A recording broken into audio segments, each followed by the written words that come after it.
Estamos de volta, hoje recebendo no estúdio José Carlos Ferrinho, psicólogo e doutor em psicologia social, especialista em gerontologia pela SBGG e em programas intergeracionais pela Universidade de Granada.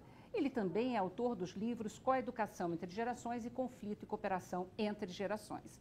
E a professora Ruth Lopes, psicóloga, doutora em saúde pública pela USP, professora na PUC de São Paulo e coordenadora do NEP, Núcleo de Estudo e Pesquisa do Envelhecimento. Continuando, então, nosso bate-papo sobre intergeracionalidade. Professora Ruth, podemos passar algumas dicas práticas? Tipo, eu recebi, quando eu falei que eu ia fazer esse tema, eu recebi várias dúvidas. Por exemplo, os avós que estão muito distantes dos netos, que ficam ali só na geração celular. Os filhos que se distanciaram dos pais, né? Porque saíram cedo de casa, o corre-corre do trabalho. Então, assim, tem formas, é sempre tempo da gente tentar aproximar, inclusive, a relação entre as faixas etárias diferentes? Sim, e eu acho interessante porque na tua pergunta já vem assim uma certa conotação, veja se você concorda, de os adultos e os jovens serem compreensivos com os mais velhos. Eu diria que tem também que haver um movimento dos mais velhos em relação aos mais jovens. Perfeito. Também, né? Porque senão... é fácil de se desatualizar hoje em dia, né? E muita coisa pode ser feita. E o que eu tenho observado na prática clínica, com grupos que a gente tem lá na clínica escola, é que as pessoas vêm pedir ajuda para mudar, né? Quer dizer, quando elas trazem né, os seus conflitos, as suas dificuldades, elas querem mudar.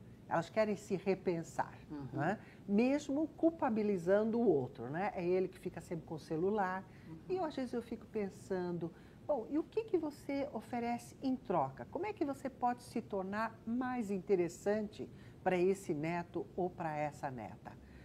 Primeiro começa uma questão sobre autoestima pessoal. Se a pessoa acha que não vale mais nada, que está fora, que não é mais atraente, que não tem... Enfim, todos os adjetivos negativos que giram em torno do envelhecimento, né?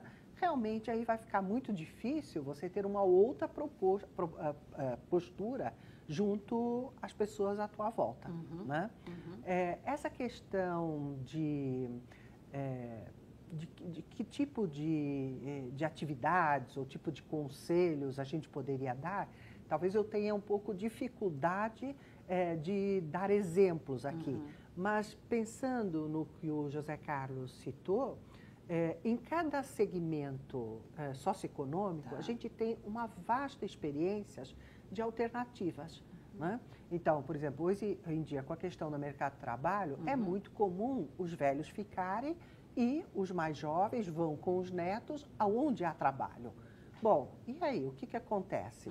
Bom, se nós falarmos que neto não precisa ser consanguíneo, você tem escolas perto de você, crianças no parque do teu prédio, né? Quer dizer, há várias possibilidades de se pensar a integração.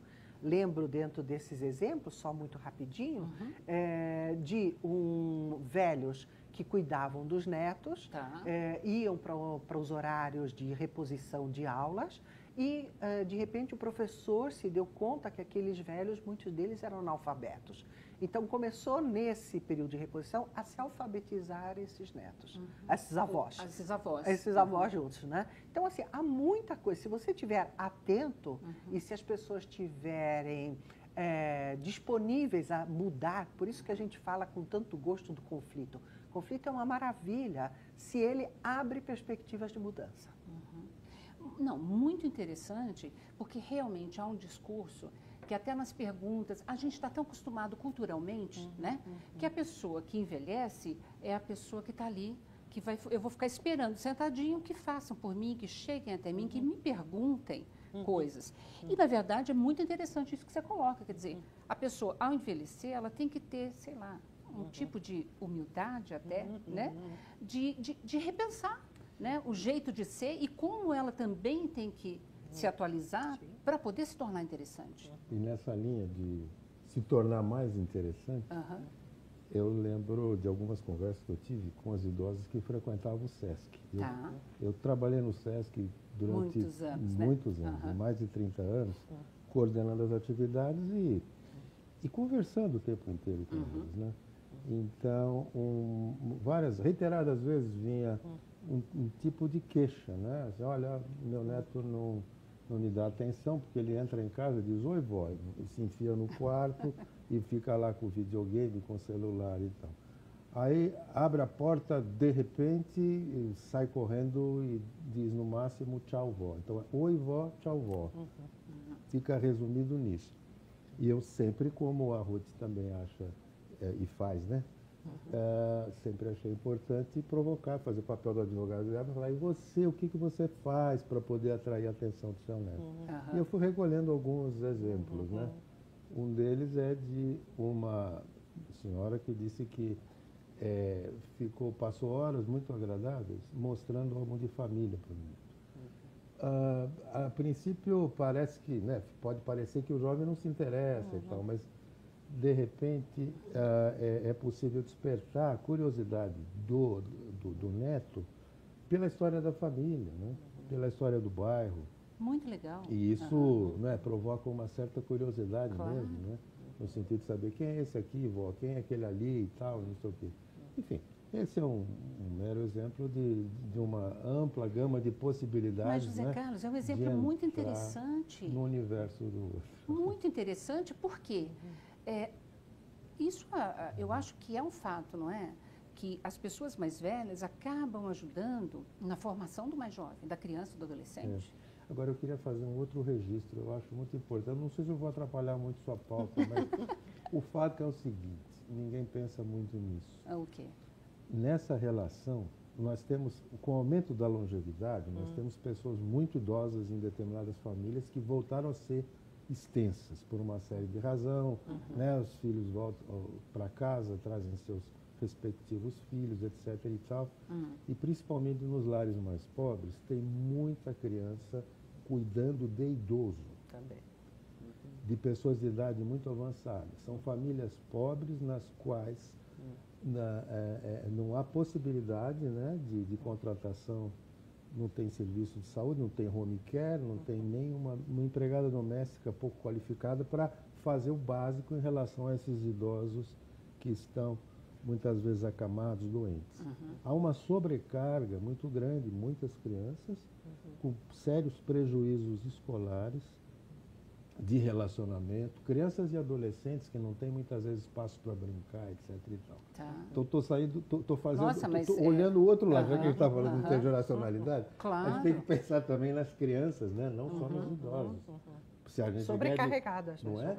Se a gente quer, de fato, uma família bacana, harmoniosa, enfim, afetiva, etc. Ótimo, é uma ótima abordagem e sugestão para um próximo programa, porque eu acho que tem muito pano para manga aí para a gente discutir essa questão que é muito importante, também, né? inclusive, pessoas ligadas à questão da infância. Exatamente. Com pessoas que trabalham com idosos. Com idosos, né? Agora, hoje em dia, a pessoa mais velha, que não nasceu na época digital, mas ela também, felizmente, tem tantos cursos aí, a pessoa, ao entrar na internet, ao estar nas redes sociais, isso é um ponto positivo também, não é? Sim, é um ponto positivo. E eu queria chamar a atenção que, às vezes, no campo do aprendizado, a relação com o neto, ela é mais facilitadora do que com o filho. Uma perda de paciência do filho com relação à dificuldade do idoso em incorporar algum manuseio da informática, é visto como uma ofensa. Meu filho não tem paciência para mim, tudo que eu me dediquei a ele e tal. E com o neto dói menos, né? Quer dizer, o pito do neto, às vezes, não é tão grave assim. Mas eu queria também retomar um aspecto da fala anterior. A presença dos velhos no núcleo familiar pode ser uma grande riqueza numa questão que a gente sempre chama atenção, que é o lidar com a finitude, né? Então, assim, alguns teóricos da psicologia chamam a atenção que o grande terror do ser humano, né, é o eterno desconhecido, que é a morte, né?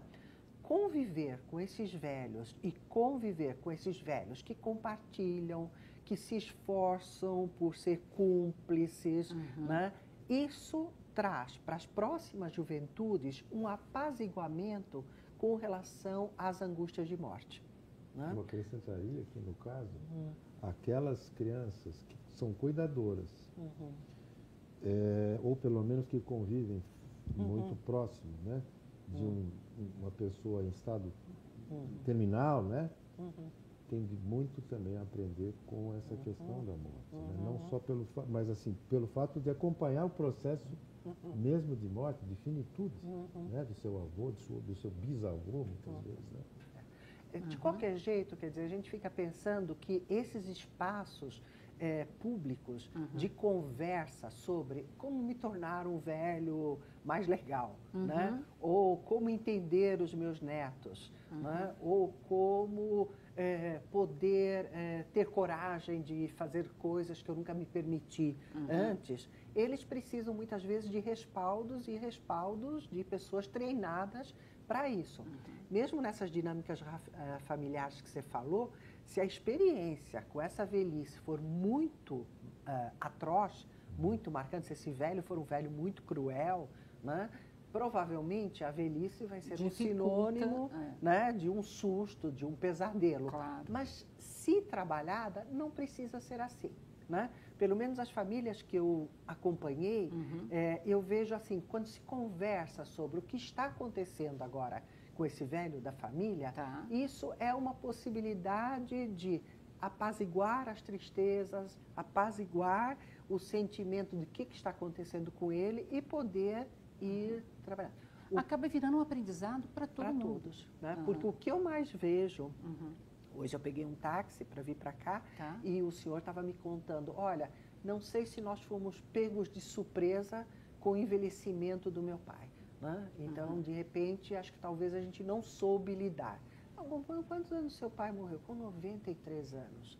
Gente, e foi pego de surpresa. E foi pego de surpresa nos últimos 3 anos. Né? Quer dizer, não é verdade. Claro. Quer dizer, antes disso, fizeram o que eles achavam que podiam. Mas é ruim quando sobra para a tua velhice essa sensação que eu não fiz o suficiente. Né? Eu só queria lembrar que a gente falou um pouquinho de família, aliás, bastante família, um pouquinho de trabalho. Queria lembrar outro espaço muito importante, que é o da escola. E fica como recado final, porque a gente está chegando no fim do programa. Exato. Em relação a esse assunto, só queria lembrar que reza no Estatuto do Idoso, artigo 22, a recomendação que todas as escolas discutam a questão do envelhecimento. Não é só as pessoas mais velhas que vão ganhar com isso, os próprios jovens.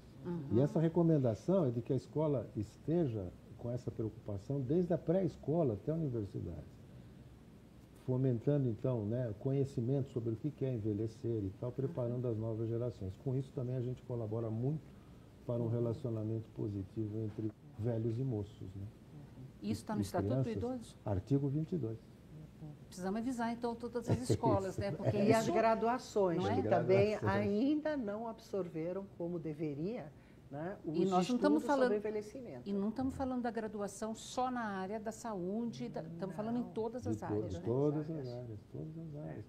É muito importante que as pessoas se preparem, né, para o envelhecimento e se preparem também para se relacionar bem com todas as gerações. É uma etapa da vida, sem dúvida nenhuma, mas parece que é uma etapa da vida que pouco se conversa. Parece que quanto menos se conversar, mais rapidamente ela vai embora. É mentira. E não é, São 40 e poucos anos, dos 60 aos 100. Né? Com certeza. É uma sobrevida imensa.